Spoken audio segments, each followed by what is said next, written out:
The Chicago region is seeing a drier and colder spring than normal, in part due to changing weather patterns all over the country.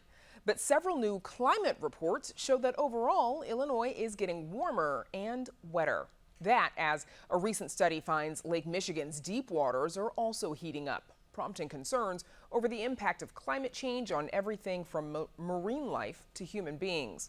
Here to unpack all of this and more is Scott Collis, an atmospheric scientist at Argonne National Laboratory. Scott, welcome back. So let's start with this spring. What is driving this colder and significantly drier conditions that we're seeing? Thanks, Brandis.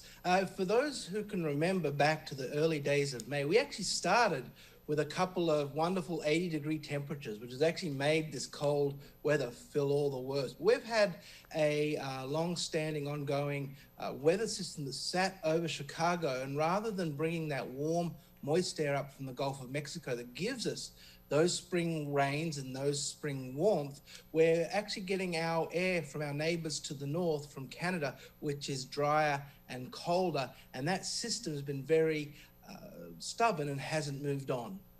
So do you expect this trend to continue through the summer, into the summer?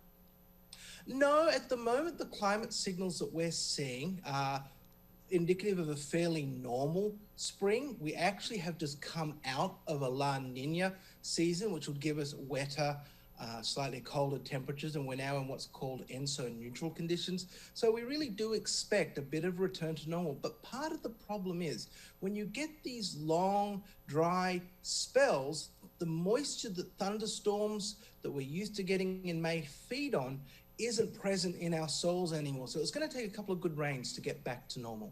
Yeah, and I think the forecast is predicting a bit of the wet stuff this week. So a huge factor in our local weather is, of course, Lake Michigan. And a recent study shows that the lake's deep waters have actually gotten warmer over the past 30 years. What's behind that? Well, in a nutshell, it's climate change. Increasing temperatures due to increased amount of heat trapping greenhouse gases in our atmosphere. When you actually look at a satellite image, lakes and oceans are actually fairly dark, and water has this amazing ability to hold in heat. So at the first signals we really saw of climate change were in the world's oceans, and now with this new study from NOAA, where they actually put probes that actually not just measure the surface of the lake, but the water in the depths, we can see the lake now is storing some of that heat energy from the atmosphere. And what are the long-term impacts of a warmer lake on the Chicago region? Well, people will say the climate's always been changing. What's the big deal about this? But the take-home message here is it's the speed at which it's changing.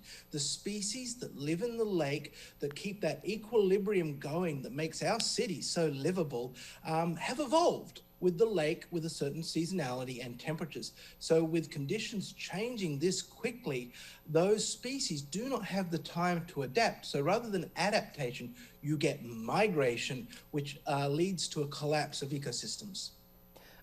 We've heard a lot in recent years about record high lake levels. Where do those stand today?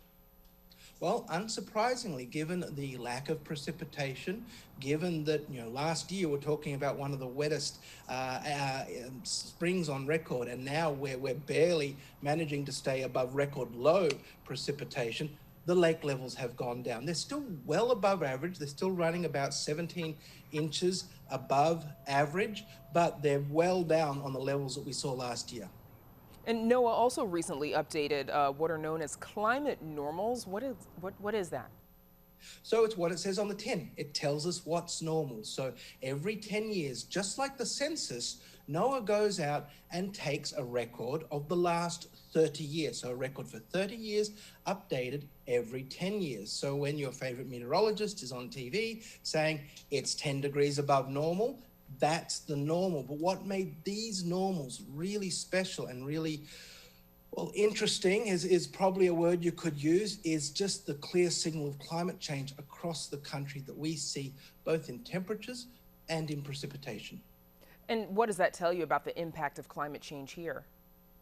Well, it's getting warmer. So we saw an increase in temperatures. Quite interestingly, we saw about half a degree Fahrenheit increase in our daily maximum temperature, but a 2.3 degree increase in our overnight minimum temperatures. So why temperatures are getting warmer, it's getting even warmer at night. We also saw an increase of about 3% in our annual precipitation in the new normals compared to the old ones.